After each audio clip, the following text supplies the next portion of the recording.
Hello friends, welcome to Day Trader Telugu and good evening. Sensex 836 points down ay 79,542 దగ్గర close అయితే Nifty 285 points down ay 24,199 దగ్గర close అయింది. Whereas bank Nifty 401 points down ay 51,916 దగ్గర close అయింది.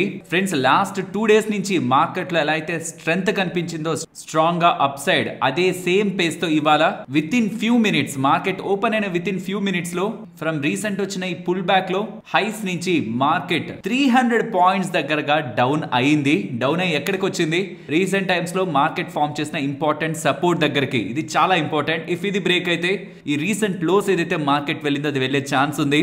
But నాకు తెలిసినంత వరకు నిన్న మార్కెట్ మొత్తం పాజిటివ్ గా ఉంటున్నా బికాస్ స్ట్రాంగ్ గా పెరిగిందని. నిన్న మన వీడియో చూసిన వాళ్ళకైతే ఖచ్చితంగా కొంత మార్కెట్ లో అలర్ట్ గా ఉండాలి. ఎఫ్ఐఎస్ ఒక భారీ సెల్లింగ్ ఇంకా ఎండ్ అవ్వలేదు. వాళ్ళు నిన్న అంతా మార్కెట్ పెరిగిన తర్వాత కూడా 4,400 crores సెల్ చేస్తూ ఉండడం. ఇవాళ డేటా ఇంకా అయితే రాలేదు. బట్ నేను లాస్ట్ వరకు చూస్తాను. ఒకవేళ వస్తుంటే నెక్స్ట్ లేటర్ ద వీడియోలో అది యాడ్ చేస్తాను. బట్ ఈ సెల్లింగ్ నెంబర్ ఏదైతే ఉందో ఇది కంటిన్యూస్ గా మార్కెట్ లో కనిపిస్తూ ప్రతిసారి ఈ నెంబర్ ఎక్కువ అవుతున్న ప్రతిసారి కూడా మార్కెట్ లో వస్తున్న ఎవ్రీ ర్యాలీ మళ్ళీ సోల్డ్ ఆఫ్ అయి డౌన్ సైడ్ కి అయితే మార్కెట్ లాగబడుతూ ఉంది. బట్ ఇవాళ ఇంత షార్ప్ గా ఫాల్ అయిన ఫస్ట్ ఫ్యూ మినిట్స్ తర్వాత మార్కెట్ కన్సాలిడేట్ అయ్యి 24,200 దగ్గర సపోర్ట్ తీసుకొని బేస్ ఫామ్ చేసింది. కాబట్టి ఇవాళ నైట్ వస్తున్న ఈవెంట్స్ కానీ మార్కెట్ ని గ్యాప్ డౌన్ చేసి ఒక బిగ్ వేలో కరెక్ట్ చేయకపోతే ప్రాబబ్లీ కొంత స్టెబిలైజ్ అయ్యే అవకాశం ఉంది. మార్కెట్ లేదు, ఎఫ్ఐఎస్ ఇంకా స్ట్రాంగ్ సెల్లర్స్ గా ఉంటున్నారు అనే డేటా కానీ ఇవాళ మనకి అప్డేట్ అవుతున్నా. దాంతో పాటు చెప్పాను కదా ఇవాళ చాలా ఇంపార్టెంట్ ఈవెంట్ ఉంది. యుఎస్ ఫెడరల్ రిజర్వ్ వాళ్ళకి సంబంధించిన వడ్డీ రేట్ల గురించి డెసిషన్ అరౌండ్ 12 ఇవాళ నైట్ అంటే 8th మార్నింగ్ 12 o'clock అనమాట. మనం నిద్రపోతుంటాం ఆ టైంలో. ఆ టైంలో ఇది అప్డేట్ అవుతుంది. ఎఫ్ఓఎంసీ రిలేటెడ్ గా ప్రెస్ మీటింగ్ ఇదంతా అవ్వడానికి 1:30 అవుతుంది. అండ్ నాకు తెలిసి మీకు ఎవ్రీ టైమ్ టెలిగ్రామ్ ఛానల్లో ఉన్న వాళ్ళకైతే ఇది క్లారిటీ ఉంటుంది. ఎవ్రీ టైం 1 o'clock ఆ పాయింట్ లో ఫెడ్ రిలేటెడ్ గా తీసుకున్న డెసిషన్స్ ని ప్రతిసారి అప్డేట్ చేస్తూ ఉంటాం. ఇఫ్ ఇన్ కేస్ మీరు ఈ ఫెడ్ రిలేటెడ్ గా ఓవర్ నైట్ లో ఎప్పుడు అప్డేట్ వచ్చింది, ఏం మాట్లాడారు, ఎలాంటి స్టేట్మెంట్స్ ఉన్నాయని తెలుసుకోవాలంటే మన ఛానల్లో టెలిగ్రామ్ ఛానల్లో స్టాక్ మార్కెట్ రిలేటెడ్ గా ఇంపార్టెంట్ డేటా పోస్ట్ చేసిన ఛానల్లో జాయిన్ అవ్వచ్చు. లింక్ డిస్క్రిప్షన్ కామెంట్ సెక్షన్ లో ఉంటుంది. లేదన్నా రేపటి వీడియోలోనే మనం దాన్ని క్లియర్ గా డిస్కస్ చేద్దాం. 25 basis points ఖచ్చితంగా కట్ ఉంటుంది, వడ్డీ రేట్ కట్ ఉంటుందని అయితే మార్కెట్ ఎక్స్పెక్ట్ చేస్తుంది. బట్ ఇది ఉంది చూసారా ఈ ప్రెస్ కాన్ఫరెన్స్, ఇది ఇంపార్టెంట్ అనమాట. నెక్స్ట్ ఏం మాట్లాడతారు తను అనేది ఇంపార్టెంట్. అండ్ ఇప్పుడు అక్కడ రాజకీయ సమీకరణాలు కూడా మారాయి కాబట్టి పొలిటికల్ యాంగిల్ కూడా చేంజ్ అయింది కాబట్టి ట్రంప్ గారు రాబోతున్నారు కాబట్టి ఇప్పుడు ఫెడ్ వాళ్ళ వాయిస్ ఎలా ఉంటుందో వినాలి. బికాస్ మీరు లెట్స్ సే మన దగ్గరే తీసుకోండి, స్టేట్ వైడ్ గా అయినా సెంట్రల్ వైడ్ గా అయినా ఏదైనా ఒక పొలిటికల్ పార్టీ మారింది అనుకోండి, అక్కడ ఫైనాన్సెస్ రిలేటెడ్ గా ఇన్ఫ్లేషన్ గ్రోత్ రిలేటెడ్ గా అభిప్రాయాలే మారిపోతూ ఉంటాయి, టార్గెట్స్ మారిపోతూ ఉంటాయి. గవర్నమెంట్ కి ఏం చేయాలనుకుంటుంది, ఎక్కువ గ్రోత్ ఉండి ఇన్ఫ్లేషన్ ఉన్నా పర్లేదని అనుకుంటుంటే ఫెడరల్ రిజర్వ్ మీద కూడా వాళ్ళు ప్రెషర్ తీసుకొస్తారు. కాబట్టి వాట్ నెక్స్ట్, ఏదైనా సడన్ పాజిటివ్ సర్ప్రైజ్ ఉంటుందా లేదంటే డిసప్పాయింట్మెంట్ ఉంటుందా? ఇది ఒక ఈవెంట్ గా అయితే ఇవాళ మనకి ఒక టర్న్ అరౌండ్ అయితే ఇవ్వబోతుంది గ్లోబల్ మార్కెట్స్ పరంగా. అండ్ చైనా రిలేటెడ్ గా అప్డేట్ కూడా మనకి రేపు మార్కెట్ ని హిట్ చేస్తుంది. కాబట్టి ఇవాళ మీరు గమనిస్తే చైనీస్ మార్కెట్ 2.5% పెరిగింది. హ్యాన్సెంగ్ కూడా హాంకాంగ్ మార్కెట్ కూడా 2% పెరిగింది. చైనీస్ స్టాక్స్ ఎక్కడెక్కడైతే ట్రేడ్ అవుతుంటాయి అవన్నీ పెరిగాయి. ఎందుకంటే ట్రంప్ గారు గెలవడం ఇమీడియట్ గా చైనీస్ మార్కెట్స్ పడిన ట్రంప్ గారు గెలిచారు కాబట్టి ఎలా అయినా వాళ్ళ ఈ ఎకానమీని కాపాడుకోవాలి. చైనా నుంచి వెళ్తున్న దానిపై ఎక్కువ ట్యాక్స్ ఖచ్చితంగా ట్రంప్ గారు వేసేస్తారు. 60 నుంచి 200% ట్యాక్స్ పెంచితే చైనీస్ ఎకానమీ ఇంపాక్ట్ అవుతుందన్న ఊహాగానాలతో అక్కడ చైనీస్ గవర్నమెంట్ రేపు మీటింగ్ కంక్లూజన్ ఉంది కదా, అక్కడ గవర్నమెంట్ రిలేటెడ్ గా అదే అండి ఎన్పిసి మీటింగ్ కంక్లూజన్ ఉంది కదా రేపు, దాంట్లో ఇవ్వాల్సిన దానికంటే ఇంకా కొంచెం ఎక్కువ పెంచే చైనీస్ ఎకానమీని బూస్ట్ చేసే ప్రయత్నం చైనీస్ ప్రభుత్వం చేస్తుందని ఎక్స్పెక్టేషన్స్ ఉంటూ ఉండడం కూడా చైనీస్ మార్కెట్స్ ఇలా పెరగడానికి ప్రధానమైన కారణం. కాబట్టి ఇవాళ నైట్ మనకి రాబోతున్న ఫెడ్ మీటింగ్ అవుట్కమ్ అండ్ రేపు మార్కెట్ ని హిట్ చేయబోతున్న చైనీస్ మీటింగ్ ఒక డేటా అవుట్కమ్, ఈ రెండు కూడా రేపటి మార్కెట్స్ ని వోలటైల్ గా ఉంచుతాయి. కాబట్టి ఇక్కడ నుంచి 2-3 రోజుల నుంచి నేను క్లియర్ గా చెప్తూ వస్తున్నాను, మార్కెట్ పెరిగినా పడినా కొద్ది రోజులు మార్కెట్ లో ట్రేడింగ్ యాక్టివిటీని కంప్లీట్ గా పక్కన ఉంచండి. బికాస్ సడన్ గా పెరగడం సడన్ గా పడడం మార్కెట్ ఒక డైరెక్షన్ అంటూ ఉండదు, వోలటైల్ గా ఉంటుంది. దాన్ని మనం అసెస్ చేయడం కష్టం అవుతుంది. కాబట్టి ఈవెంట్స్ అప్పుడు కొత్త వాళ్ళు మార్కెట్ లోకి వచ్చిన కొత్త వాళ్ళు పక్కన ఉండడం, ఆ ఈవెంట్ అయిపోయాక మార్కెట్ కండిషన్స్ అంతా స్టెబిలైజ్ అయ్యాక మార్కెట్ లోకి వాళ్ళ లాజిక్స్ తో వెళ్ళడం కరెక్ట్ అవుతుంది. కానీ ఈవెంట్స్ అప్పుడు అగ్రెసివ్ గా ఉంటే ట్రాప్ అయ్యే అవకాశాలు ఉంటాయి. కాబట్టి ఇలా పెరిగిన మార్కెట్ తో జాగ్రత్త అని. అండ్ ఈవెన్ నిన్న కూడా ఎఫ్ఐఎస్ ఒక భారీ సెల్లింగ్ అనేలా మీరు ఖచ్చితంగా ఈ డేటా చూడాలనేలా మెన్షన్ చేశాను. పోనీ ఇన్వెస్టర్స్ కి ఏదైనా మంచి అవకాశమా అంటే ఇవాళ small and mid cap stocks లో నాకు తెలిసి పెద్ద ఫాల్ అయితే కాదు. లార్జ్ క్యాప్స్ ఇంత పడి స్మాల్ అండ్ మిడ్ క్యాప్ అయితే 0.5% అండ్ స్మాల్ క్యాప్ 0.7% ఫాల్ అయింది. ఎస్, పోర్ట్ఫోలియో లెవెల్లో కొంత స్టాక్స్ లో ఫాల్ ఉండొచ్చు, బట్ అన్ని స్టాక్స్ ఫాల్ అయిందో మిగిలిన కొన్ని స్టాక్స్ పెరిగి కొన్ని స్టాక్స్ పడి ఓవరాల్ బ్యాలెన్స్ అయితే అయింటుంది ఇవాళ. నాకు తెలిసి కొంతమంది పోర్ట్ఫోలియోస్ పాజిటివ్ లో కూడా ఉండొచ్చు. అలా ఎవరి పోర్ట్ఫోలియోలైనా ఇవాళ పాజిటివ్ గా ఉంటే కామెంట్ సెక్షన్ లో చెప్పండి. ఆ పోర్ట్ఫోలియోలో ఉంటున్న టాప్ గెయినర్ ఏంటి, ఏది ఇవాళ మీ పోర్ట్ఫోలియోని స్ట్రాంగ్ గా ఉంచిందని కూడా. సో ఇవాళ పోర్ట్ఫోలియోస్ రిలేటెడ్ గా అయితే బ్యాడ్ డే కాదు. ఇన్వెస్టర్స్ కూడా ఒక మంచి ఆపర్చునిటీ మార్కెట్ ఇవ్వలేదు ఇవాళ. దీనికి ప్రధానమైన కారణం నిన్న ట్రంప్ గారు గెలిచిన తర్వాత కూడా యుఎస్ మార్కెట్ లో పెరిగింది లార్జ్ క్యాప్ ఇండెక్సెస్ కాదు, రసెల్ 2000 అన్నమాట. ఇక్కడ స్మాల్ క్యాప్స్ ఎలాగో ఇండెక్స్ పరంగా స్మాల్ క్యాప్ ఇండెక్స్ ఎలాగో యుఎస్ లో రసెల్ 2000 అని ఉంటుంది స్మాల్ క్యాప్ ఇండెక్స్. అదేకంగా 6% పెరిగిపోయింది. ప్రాబబ్లీ అందుకే ఇవాళ స్మాల్ క్యాప్స్ మిడ్ క్యాప్స్ లో బిగ్ కరెక్షన్ మనకు కనిపించకపోయిండొచ్చు. రీసెంట్ టైమ్స్ లో ఫ్రమ్ లోస్ నుంచి వచ్చిన రికవరీలో స్మాల్ క్యాప్స్ తక్కువ ఫాల్ అయినట్టు, ఇంకా మిడ్ క్యాప్స్ అయితే ఇంకా తక్కువ ఫాల్ అయినట్టు. So stability in small caps mid caps related గా అయితే మెయింటైన్ అవుతుంది ఇప్పటి వరకు. అని చెప్పాను కదా నిన్న నైట్ మనం నిద్రపోతున్నప్పుడు MSCI రిలేటెడ్ గా నవంబర్ రివ్యూ వస్తుంది. అది 7th మార్నింగ్ మీకు న్యూస్ ప్లాట్ఫామ్స్ లో వస్తుంది అనేది ఇక్కడ మీరు స్క్రీన్ మీద గమనించవచ్చు. ఇండియాకి సంబంధించిన MSCI వెయిటేజ్ పెరిగింది. MSCI అంటే ఏంటి అని కొత్తగా ఉంటున్న వాళ్ళు అడుగుతున్నారు. మేబీ రీసెంట్ టైమ్స్ లో మార్కెట్ లోకి వచ్చిన వాళ్ళు. ఇది నేను చాలా సార్లు రిపీటెడ్ గా మెన్షన్ చేశాను. ఈ నిఫ్టీ 50 ఎలాగో నిఫ్టీ 50 లో స్టాక్స్ ఎలా ఉంటాయో 50 స్టాక్స్ దగ్గరగా, అలాగే మోర్గన్ స్టాన్లే వాళ్ళకి సంబంధించిన ఇండెక్స్ అనమాట MSCI ఇండెక్స్. ఆ ఇండెక్స్ ఏం చేస్తుంది అంటే చాలా కంట్రీస్ కి సంబంధించిన స్టాక్స్ ని తీసుకుంటది. లైక్ ఇప్పుడు నిఫ్టీ 50 లో చాలా సెక్టార్ కి సంబంధించిన స్టాక్స్ ఉంటాయి కదా, అలా MSCI యాంగిల్ లో ఒక్కొక్క కంట్రీని సెక్టార్ గా చూడాలి. ఆ సెక్టార్ లో ఉంటున్న స్టాక్స్ ని ఆ కంట్రీలో ఉంటున్న టాప్ స్టాక్స్ గా చూడాలన్నమాట. అలా MSCI వాళ్ళు ఒక్కొక్క కంట్రీకి ఒక్కొక్క వెయిటేజ్ ఇస్తారు. అలా ఇండియాకి ఇచ్చిన వెయిటేజ్ ప్రెసెంట్ 19.8%. ఎమర్జింగ్ మార్కెట్స్ లో one of the top position ని MSCI వాళ్ళు ఇండియాకి ఇస్తున్నట్టు. And A stocks MSCI related గా ఇండెక్స్ లో యాడ్ అయ్యాయన్న డేటా ఇక్కడ మీకు స్క్రీన్ మీద కనిపిస్తుంది. నేను మీకు రీసెంట్ టైమ్స్ లో కూడా చెప్పాను, ఈ అన్నిట్లో కూడా వోల్టాస్ అండ్ BSE ఈ రెండు స్టాక్స్ ని ఫోకస్ చేయండి అన్నప్పుడు కూడా ఈ రెండు స్టాక్స్ సర్ప్రైజ్, మిగిలినవన్నీ కూడా ఎక్స్పెక్టెడ్. కాబట్టి ఇవాళ మీరు గమనిస్తే ఇంత వీక్ మార్కెట్ లో కూడా వోల్టాస్ అండ్ BSE పాజిటివ్ లో ఉంటాయి. బికాస్ ఇవి యాడ్ అవుతాయని మార్కెట్ లో ఎక్స్పెక్టేషన్స్ చాలా తక్కువ, బట్ అవి యాడ్ అవుతూ ఉండడం స్టాక్స్ ఇవాళ గెయిన్ అయ్యాయి. అండ్ వెయిట్ రిలేటెడ్ గా ఆల్రెడీ ఉన్న స్టాక్స్ పరంగా వెయిటేజ్ ని పెంచారు, వెయిటేజ్ ని తగ్గించారన్న డేటా ఇక్కడ మీకు స్క్రీన్ పైన కనిపిస్తుంది. And after US election official గా డొనాల్డ్ ట్రంప్ గారు ఎప్పుడు ప్రెసిడెంట్ గా లీడ్ చేస్తారన్నది కూడా ఇక్కడ మీరు స్క్రీన్ మీద గమనించవచ్చు ఆ డేట్స్ అన్నిటిని కూడా. సో నెక్స్ట్ ఇయర్ స్టార్టింగ్ మనకి ఇదంతా కంప్లీట్ అవుతుంది అఫీషియల్ గా. అండ్ ఇందాక నేను మీకు ఈ data చూపిస్తున్నప్పుడు November 7th and 8th ఉంటున్న ఈవెంట్స్ అనేలా మీకు ఇవన్నీ కనిపిస్తుంటాయి, బట్ వీటన్నిటిని మీరు ఫోకస్ చేయాల్సిన నీడ్ లేదు. ఫెడ్ రిలేటెడ్ గా ఈవెంట్ ఈ రోజు నైట్ కంప్లీట్ అవుతుంది, రేపు మార్నింగ్ మార్కెట్ లో రిఫ్లెక్ట్ అవుతుంది. చైనా రిలేటెడ్ గా రేపు మార్నింగ్ మనకి మార్కెట్ లో రిఫ్లెక్ట్ అవుతుంది. అది అయిందంటే మోస్ట్లీ మార్కెట్ రిలేటెడ్ గా ఉన్న ఈవెంట్స్ అన్ని కంప్లీట్ అవుతున్నట్టు. ఇది గోల్డ్ కూడా important. In fact gold and silver కూడా భారీగా ఫాల్ అయ్యాయి. ఓవర్ నైట్ లో సిల్వర్ 5% ఫాల్ అయింది, గోల్డ్ 3% ఫాల్ అయింది. దీని గురించి కూడా మాట్లాడుకోవాలి, ఇంట్రెస్టింగ్ డేటా ఉంది. అండ్ FIS యొక్క షార్ట్స్ స్టిల్ 74% దగ్గరగా ఉంటూ 1,55,000 దగ్గరగా నెట్ షార్ట్స్ వాళ్ళు ప్రెసెంట్ FIS మెయింటైన్ చేస్తున్నారు. అండ్ స్టిల్ ఇంకా మనకి FIDI డేటా అప్డేట్ అయితే కాలేదు, but end of the day upload చేసేంత వరకు కూడా నేను ట్రై చేస్తూనే ఉంటాను. ఏ మాత్రం డేటా అప్డేట్ అవుతున్నా నేను వీడియోలో ఇంక్లూడ్ చేస్తాను. And friends just now FI data అయితే రిలీజ్ అయింది. 4,888 కోట్ల దగ్గరగా FIS నెట్ సెల్లర్స్ గా ఉన్నారు. DIS ఇండైరెక్ట్ గా రీటైలర్స్ వాళ్ళు ఇవాళ 1,787 crores మాత్రమే బయింగ్ చేయడం జరిగింది. సో ఇక్కడ FIS ఒక సెల్లింగ్ ఇంటెన్సిటీ తగ్గలేదు, కానీ DIS రిలేటెడ్ గా నెట్ వాల్యూ అయితే ఇవాళ బయింగ్ వాల్యూ అయితే తగ్గింది. సో ఇక కమింగ్ టైమ్స్ లో ఇది ఎలా ఉంటుందో చూడాలి. DIS రిలేటెడ్ గా వాల్యూ నెట్ వాల్యూ ఎలా ఉంటుందో చూడాలి. అది సపోర్టివ్ గానే ఉంటుందా, మేబీ ఇవాళ అది కొంత వీక్ సైడ్ ఉండడమే ఇవాళ స్టార్టింగ్ లో వచ్చిన ఫాల్ కి రీజన్ గా చూడొచ్చు. On coming times on going కూడా FIS ఒక సెల్ ఫిగర్ ఇది రెడ్యూస్ అవుతూ 3,000-2,000 crores తర్వాత పాజిటివ్ కి వచ్చే డేస్ ఉంటాయి చూసారా, అది మార్కెట్ స్టెబిలైజ్ అయ్యే డేస్ గా మనం పరిగణలోకి తీసుకోవచ్చు. అప్పటి వరకు ఇంక్రీజ్ అవుతున్న ఈ సెల్లింగ్ DIS బ్యాలెన్స్ చేస్తే ఓకే, బట్ ఇవాళ కొంత వీక్ గా ఉంది DIS డేటా. కమింగ్ టైమ్స్ లో కూడా ఒకవేళ వీక్ గానే ఉంటే కొంత అన్సర్టనిటీ మార్కెట్ లో టెంపరీగా షార్ట్ టర్మ్ ఉంటుందన్న విషయాన్ని గుర్తుంచుకోవాలి. ఇది ఇన్వెస్టర్స్ కి లాంగ్ టర్మ్ లో వెల్త్ ని క్రియేట్ చేసుకునేందుకు మంచి అవకాశంగా FIS మనకి క్రియేట్ చేస్తున్నట్టు. FIS ప్రతిసారి తీసుకున్న డెసిషన్ రైట్ అయిందని లేదు. గ్లోబల్ మార్కెట్స్ అంతా బాగానే ఉన్నాయి, జస్ట్ ఇండియన్ ఈక్విటీ మార్కెట్స్ నుంచి బయటకు తీసుకువెళ్తున్నారు. ఇది ఇక్కడ టెంపరీగా ఉంటున్న కొన్ని చేంజెస్ తో వస్తూ వాళ్ళు ఒకవేళ వెళ్తున్నట్లయితే ఇది మంచిదే, మనకి మంచి వాల్యుయేషన్స్ లో కంపెనీలు తీసుకోవడానికి అవకాశం ఇస్తున్నట్టు. ఏ లెవెల్స్ కి మార్కెట్ వస్తే ఎలా మనం మార్కెట్ ని చూడాలనేది క్రాష్ అనే వీడియోలో నేను క్లియర్ గా ఎక్స్ప్లెయిన్ చేశాను.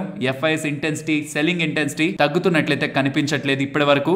మార్కెట్ పరంగా వ్యూ సింపుల్, ఈవెంట్స్ ని కంప్లీట్ అవనివ్వండి for the short term. Next stabilize అవుతున్న ఏరియాస్ ని బట్టి ఇంపార్టెంట్ లెవెల్స్ అబౌవ్ ఉంటే మార్కెట్ రిలేటెడ్ గా మంచిగా పైకి వెళ్తుందని ఇలా అనుకోవచ్చు. ఫ్రెండ్స్, ఇలా మార్కెట్ రిలేటెడ్ గా ఉంటున్న డేటా పాయింట్స్ అన్నిటిని తీసుకొని మొత్తం అనాలిసిస్ మీ ముందుకు తీసుకురావడానికి మేము టీం పెట్టిన ఎఫర్ట్స్ మీకు వాల్యుబుల్ గా అనిపిస్తూ ఉంటే తప్పకుండా మన వీడియోని లైక్ చేయండి. ఫస్ట్ ఈ 34 రూపీస్ స్టాక్ గురించి మాట్లాడుకోవాలి. ఇవాళ 5% పడింది. కమింగ్ టైమ్స్ లో ఒకవేళ పడుతున్నా సరే, ఎంత పడుతున్నా సరే, ఈ స్టాక్ ని కొనే ముందు ఇప్పుడు నేను చెప్తున్న దాన్ని జాగ్రత్తగా అర్థం చేసుకోండి. ఇవాళ నవంబర్ 7th 2024 సుప్రీం కోర్టుకు సంబంధించి ఒక big judgment Jet Airways related గా వచ్చింది. ఆ న్యూస్ ఇంకేంటో కాదు, మొత్తం జెట్ ఎయిర్వేస్ కి సంబంధించిన ఆస్తులన్నింటినీ అమ్మి జెట్ ఎయిర్వేస్ ఎవరెవరికైతే అప్పులు కట్టాలో వాళ్ళకి ఇవ్వంగా ఎంప్లాయీస్ కి ఉంటున్న బకాయిలు అండ్ జెట్ ఎయిర్వేస్ రిలేటెడ్ గా ఉంటున్న ఇతర ఆపరేషనల్ క్రెడిటర్స్ వాళ్ళందరికి సంబంధించిన అప్పుల్ని క్లియర్ చేయమని సుప్రీం కోర్టు వాళ్ళైతే ఆదేశాలను ఇచ్చారు. అదేంటది, ఇక్కడి నుంచి కొన్ని సంవత్సరాల క్రితం ఆల్మోస్ట్ 2019 లో జెట్ ఎయిర్వేస్ కి సంబంధించిన మొత్తం ఆస్తుల్ని వేలం వేయిగా జలాన్ కల్రా క్యాపిటల్ కన్సార్టియం వాళ్ళు సంపాదించుకున్నారు కదా, గెలుచుకున్నారు కదా. మేము బకాయిల్ని ఇంత మేరకు కడతాం, మేము ఎంప్లాయీస్ కి సంబంధించి ఉంటున్న డ్యూస్ అన్నిటిని క్లియర్ చేస్తామని వాళ్ళు చెప్పారు కదా. మళ్ళీ ఏమైంది, వాళ్ళు ఏమైనా దివాలా తీసారా అంటే కాదు. వాళ్ళ ఒప్పందం ప్రకారం ఫస్ట్ ట్రాంచ్ మొదటి పేమెంట్ భాగంగా 350 కోట్లు చేయాలి. కానీ వాళ్ళు కేవలం ఈ 5 సంవత్సరాల్లో 200 కోట్లే పే చేశారని, ఎప్పుడో పే చేయాల్సిన డబ్బులు 350 కోట్లు, అలాంటిది 200 కోట్లే పే చేసి మిగిలిన డబ్బులు ఎప్పుడు ఇస్తారో కూడా ఒక ఆన్సర్ ఇవ్వకుండా ఎంప్లాయీస్ కి ఇవ్వాల్సిన 226 కోట్ల దగ్గరగా బకాయిల్ని కూడా వాళ్ళు తీర్చలేకపోతూ ఉండడం.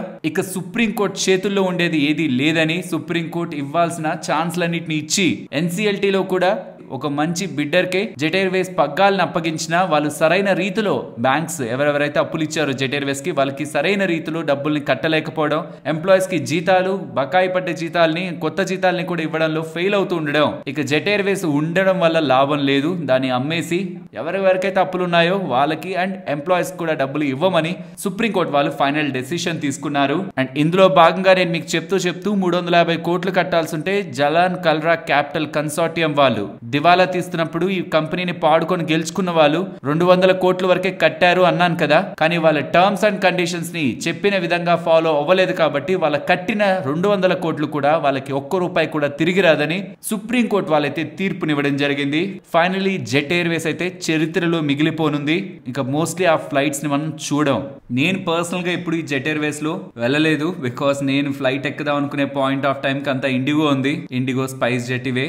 మీరు ఒకవేళ చాలా టైం బ్యాక్ నుంచి ఒకవేళ ఫ్లైట్స్ ఎప్పుడైనా ఎక్కిన వాళ్ళైతే జెట్ ఎయిర్వేస్ ఒక ఎక్స్పీరియన్స్ ఇప్పుడు ఉంటున్న ఇండిగో స్పైస్ జెట్ తో కంపేర్ చేస్తే ఎలా ఉందనేది ఒక్కసారి కామెంట్ సెక్షన్ లో షేర్ చేయడానికి ప్రయత్నించండి.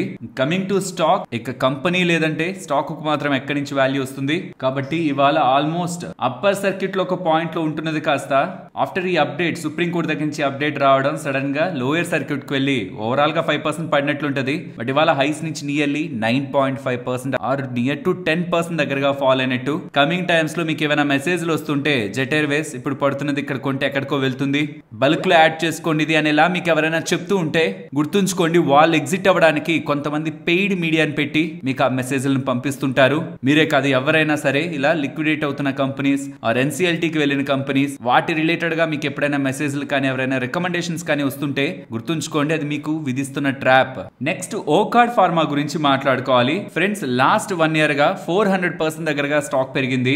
దీనికి ప్రధానమైన కారణం కమింగ్ టైమ్స్ లో వీళ్ళు కొత్త కొత్త మాలిక్యూల్స్ ని మార్కెట్ లోకి తీసుకొచ్చి స్ట్రాంగ్ గా బిజినెస్ చేస్తారని మార్కెట్ ఎక్స్పెక్ట్ చేస్తూ ఉండడం. అదే చాలా టైం బ్యాక్ నుంచి కూడా స్టాక్ ని కన్సిస్టెంట్ గా మూవ్ చేస్తూనే ఉంది. బట్ ఇప్పుడు వస్తున్న అప్డేట్ ఏంటంటే వీళ్ళు 1000 crores దగ్గరగా QIP ని లాంచ్ చేస్తారని చెప్తున్నారు. ఏ ప్రైస్ లో 1105 రూపీస్ అనమాట. Nearly 13% discount. ప్రీవియస్ అంతకు ముందు క్లోజింగ్ డే తో కంపేర్ చేస్తే 13% డిస్కౌంట్ లో QIP ని వీళ్ళు ఆఫర్ చేస్తూ ఉండడం మార్కెట్ నెగిటివ్ గా తీసుకుంది. ఎందుకంటే స్టాక్ 400% పెరిగింది 1 year లో. ఈ పాయింట్ లో వీళ్ళు 1000 కోట్లు రైజ్ చేస్తుండడం, ఈక్విటీని యూజ్ చేసుకొని క్యాపిటల్ ని రైజ్ చేయాలనుకొని ఏదైనా బిజినెస్ ఆపర్చునిటీస్ రిలేటెడ్ గా యూజ్ చేస్తుంటే మార్కెట్ అది పాజిటివ్ గానే తీసుకుంటుంది. బట్ ఇంతలా పెరిగిపోయాక ఇప్పుడుంటున్న ఈ వాల్యుయేషన్స్ లో QIP ద్వారా డబ్బుల్ని రైజ్ చేద్దాం, బికాస్ ఇవి కొంత ఎక్స్పెన్సివ్ ఉన్నాయి, కొంత ఈక్విటీ ద్వారా ఫండ్స్ ని రైజ్ చేసి పెట్టుకుందాం బికాస్ ఆఫ్ వాల్యుయేషన్స్ అంటే అప్పుడు మార్కెట్ లో ఇన్వెస్టర్స్ కొంత అలర్ట్ అవుతారు. అండ్ రెండవది QIP ప్రైస్ కూడా 1105 రూపీస్ పెడుతూ ఉండడం 13% డిస్కౌంట్ అవుతూ ఉండడం కూడా stock selling pressure back important reason గా చూడొచ్చు.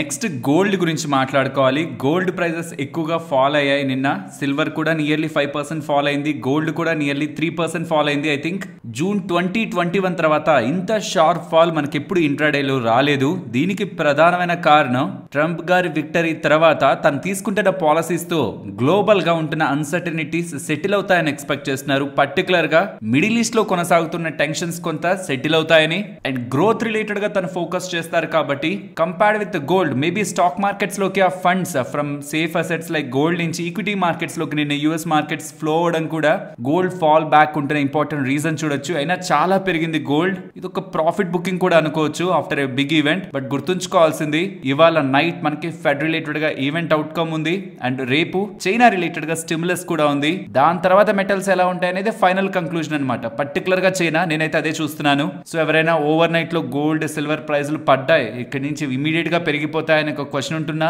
ఆర్ నెక్స్ట్ ఏంటి గోల్డ్ సిల్వర్ పరిస్థితి ఏంటని ఆలోచన ఉంటున్నా, రేపు ఎండింగ్ వరకు ఉండండి. చైనా రిలేటెడ్ గా ఉంటున్న అప్డేట్ తో మెటల్స్ గ్లోబల్ గా ఉంటున్న కమోడిటీస్ పై ఫైనల్ ఇంపాక్ట్ అయితే ఉంటుంది. పర్సనలీ నేనైతే ప్రాఫిట్ బుకింగ్ ఇమీడియట్ గా కవర్ అయ్యి మళ్ళీ పైకి వెళ్ళిపోతుందని అయితే నేను అనుకోవట్లేదు. ఇక్కడ నుంచి మార్కెట్స్ గోల్డ్ మార్కెట్ కానీ సిల్వర్ మార్కెట్ కానీ కొంత కన్సాలిడేట్ అయ్యే ఛాన్సెస్ ఉన్నాయి. బట్ రేపు చైనా రిలేటెడ్ గా వస్తున్న ఈవెంటే బిగ్ ఫ్యాక్టర్, ఈవెన్ ట్రంప్ గారి విక్టరీ కంటే కూడా. ఫ్రెండ్స్, ఇలా న్యూస్ అప్డేట్స్ ని అనాలిసిస్ చేస్తూ మీ ముందుకి కంటెంట్ తీసుకురావడానికి మేం పెడుతున్న ఎఫర్ట్స్ మీకు వాల్యుబుల్ గా అనిపిస్తూ ఉంటే మన వీడియోని తప్పకుండా లైక్ చేయండి. నెక్స్ట్ రిలయన్స్ పవర్ గురించి మాట్లాడుకోవాలి.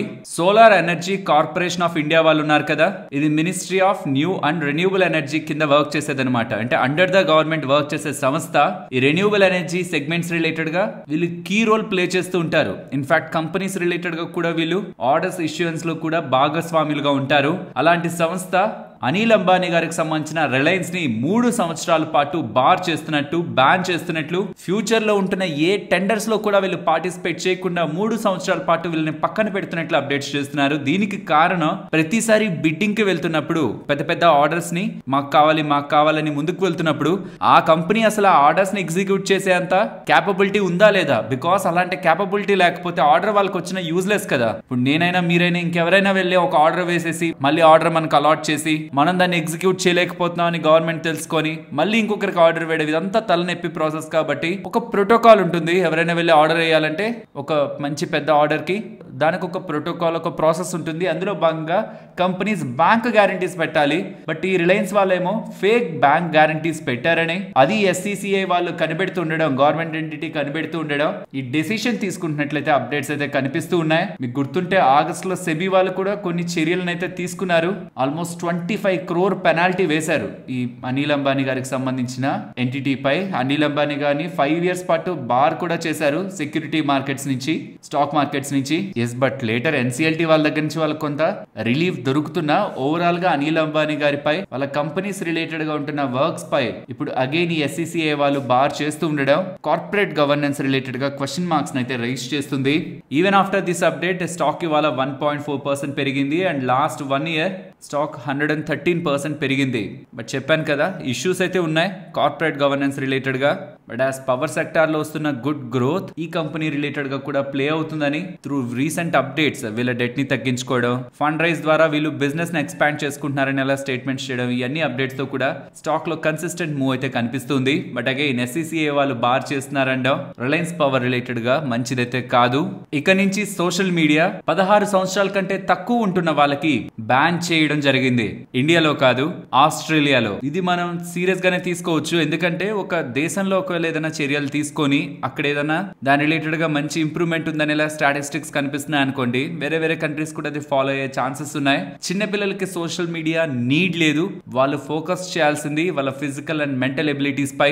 కాబట్టి వాళ్ళ రిలేటెడ్ గా complete ban, social media ban విధిస్తూ అక్కడి గవర్నమెంట్ అయితే చర్యలు తీసుకోవడం జరిగింది. పర్టికులర్ గా ఆస్ట్రేలియా ప్రైమ్ మినిస్టర్ యాంటోనీ గారు దీని రిలేటెడ్ గా తన డెసిషన్ ని అప్డేట్ చేస్తూ ప్రెస్ ముందుకొచ్చి దీని గురించి అయితే చెప్తున్నారు. బ్యాన్ స్టార్ట్ అయిందంటే కాదు, దీని రిలేటెడ్ గా వర్క్ చేస్తున్నారని, కొంత టైంలో దీన్ని ఒక రూల్ లా తీసుకొస్తారని. బట్ ఇదైతే ప్రెసెంట్ తన టాప్ లిస్ట్ లో ఉంది. కమింగ్ టైమ్స్ లో బ్యాన్ వరకు వెళ్తుంది సోషల్ మీడియా అండర్ 16 ఇయర్స్ ఉంటున్న చిల్డ్రన్ కి అని. ఫ్రెండ్స్, సెబీ ఒక next target sectoral funds and thematic funds అనేలా ఎన్డీటీవీ ప్రాఫిట్ వాళ్ళు విత్ సమ్ డేటాతో పాటు అప్డేట్స్ చేస్తున్నారు. సెక్టోరల్ అండ్ థీమాటిక్ ఫండ్స్ అంటే ఏంటి? ఏదైనా ఒక థీమ్ ఉందనుకోండి, లైక్ పవర్ థీమ్ కానివ్వండి, వాటర్ థీమ్ కానివ్వండి, సెమీ కండక్టర్స్ రిలేటెడ్ గా థీమ్ కానివ్వండి, ఐటీలో కూడా పర్టికులర్ గా ఆటో సెక్టర్ రిలేటెడ్ గా ఫోకస్ చేస్తే ఏదైనా ఒక పర్టికులర్ థీమ్ తీసుకొని ఆ థీమ్ అండర్ లో ఉంటున్న స్టాక్స్ లో ఇన్వెస్ట్మెంట్ చేయడం ఈ థీమాటిక్ ఫండ్ అవుతుంది. ఇది ఒక సెక్టార్ కాదనమాట, ఇది ఒక ఐడియా. వేరే సెక్టార్ అంటే డిఫెన్స్ అని, బ్యాంకింగ్ అని, ఐటీ అని, ఫార్మా అని, ఇవన్నీ కూడా సెక్టోరల్ ఫండ్స్. ఈ రీసెంట్ టైమ్స్ లో most of the defence stocks పెరగడం, most of the PSU stocks పెరగడం, చాలా మంది కూడా ఈ డిఫెన్స్ అండ్ థీమాటిక్ సైడ్ ఉంటున్న ఫండ్స్ లోకి ఎక్కువ డబ్బులు పెడుతూ ఉండేసరికి, ఈవెన్ వాటిలో మంచి రిటర్న్స్ కూడా వస్తుండేసరికి ఇంకా ఇంకా ఇంకా పబ్లిక్ ఎక్కువ డబ్బులు వీటిలో పెడుతూ ఉండడం సెబీ వాళ్ళు అబ్జర్వ్ చేస్తున్నారని ఇక్కడ మీరు గమనించవచ్చు. టోటల్ ఈక్విటీలోకి వస్తున్న డబ్బుల్లో థీమాటిక్ ఫండ్స్ లోకి రీసెంట్ టైమ్స్ లో ఎంతలా పెరిగి టోటల్ గా ఒక 50% దగ్గరగా థీమాటిక్ ఫండ్స్ లోనే రీటైల్ ఇన్వెస్టర్స్ పెడుతూ ఉండడం. ఇక ఫండ్ మేనేజర్స్ కి ఇంకొక ఆప్షన్ ఉండదు, ఆ డబ్బులన్నింటినీ కూడా స్టాక్స్ లో పెట్టాల్సిందే. దీని కారణంగా retail investors even at the higher prices లో కూడా బికాస్ ఆఫ్ గ్రోత్ ఉందనుకుని పెద్ద మొత్తంలో డబ్బులు ఈ థీమాటిక్ ఫండ్స్ లో ఇన్వెస్ట్మెంట్ చేస్తూ ఉండడం. అండ్ అదే అదునుగా భావించి కరెక్ట్ గా పీక్ సైకిల్ లో కూడా డిఫెన్స్ ఫండ్స్ అని ఏ కేటగిరీస్ అయితే బాగా పర్ఫార్మ్ చేస్తున్నాయో ఆ ఫండ్స్ ని రిలీజ్ చేసి ఏఎంసీస్ అయితే లాభపడుతున్నాయి. బట్ ఆ పాయింట్ లో ఇన్వెస్ట్ చేసిన ఇన్వెస్టర్స్ ట్రాప్ అవుతున్నారు. వీటి రిలేటెడ్ గా సెబీ వాళ్ళు ఫోకస్ చేసి కొన్ని స్ట్రెస్ టెస్ట్లు కండక్ట్ చేసి లిక్విడేట్ చేయాలనుకుంటే, ఒకవేళ రీటైలర్స్ అందులో 10%, 20% డబ్బులు విత్డ్రాల్ పెడితే ఇచ్చేలా ఆ ఫండ్ ఉందా లేదా, బికాస్ థీమాటిక్ కదా, ఏ స్టాక్స్ లో ఇన్వెస్ట్మెంట్ చేస్తారు, దాంట్లో ఎలాంటి లిక్విడిటీ ఉంది, ఈ టెస్ట్లన్నింటినీ చేసి వీటి రిలేటెడ్ గా కూడా కొన్ని విధి విధానాలని సెబీ వాళ్ళు అప్డేట్ చేయాలనుకుంటున్నారని డేటా అయితే కనిపిస్తుంది. ఆల్రెడీ మనకి sectoral or thematic funds related గా కరెక్షన్ కనిపించింది. ఇప్పుడని కాదు, స్పెషల్ గా ప్రతిసారి కూడా ఒక పర్టికులర్ సెక్టార్ బాగా పెరిగిపోతుంది, తర్వాత కూల్ ఆఫ్ అవుతుంది 30-40%, మళ్ళీ అగైన్ ఒక కొత్త సెక్టార్ పెరుగుతుంది, మళ్ళీ అది కూల్ ఆఫ్ అవుతుంది, మళ్ళీ అగైన్ ఇంకొక కొత్త సెక్టార్. ఇలా సెక్టోరల్ మూవ్మెంట్ మనీ అనేది ఎప్పటికీ టైం టు టైం జరుగుతూనే ఉంటుంది.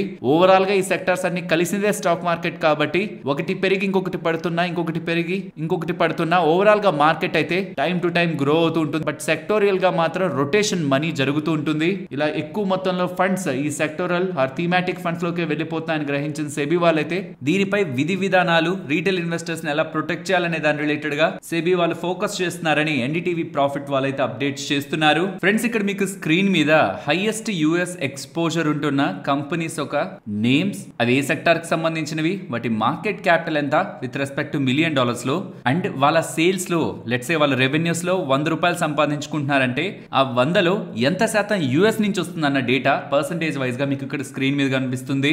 టోటల్ గా 40 కంపెనీస్ డేటా అయితే ఇక్కడ ఉంటుంది. అందులో IT 16, pharma 14, auto companies 6, chemical 2, textile 1, financial services related గా ఒక కంపెనీ ఉంటుంది. బికాస్ ఇన్ ఫ్యూచర్ ఒకవేళ ట్రంప్ గారు ట్యాక్స్ని విధించడం స్టార్ట్ చేస్తే, ఇతర కంట్రీస్ మీద కానీ విధించడం స్టార్ట్ చేస్తే, ఇప్పుడున్న ట్యాక్స్ల కంటే ఇంకా హైయర్ ట్యాక్స్లు వేస్తుంటే మాత్రం అది ఓవరాల్ ఇండియాకు కూడా మంచిది కాదు. అండ్ ఈ కంపెనీస్ రిలేటెడ్ గా పర్టికులర్ గా ఐటీ కంపెనీస్ కానివ్వండి అండ్ ఇతర కంపెనీస్ కానివ్వండి, వీటికి ఎక్కువ ఎక్స్పోజర్ ఉంటుందో యుఎస్ రిలేటెడ్ గా, ఆఫ్టర్ ట్రంప్ గారి డెసిషన్ మనకు ఆ కంపెనీస్ లో ఇంపాక్ట్ కనిపించే ఛాన్సెస్ ఉంటున్నాయి. కాబట్టి ఈ డేటాని ముందుగానే షేర్ చేస్తున్నాను. అండ్ ఇది నేను ప్రిపేర్ చేసిన డేటా కాదు, ఈటీ నౌ యాంకర్ సౌమిత్ గారు ప్రిపేర్ చేసిన డేటా. క్రెడిట్స్ తనకే వెళ్తాయి.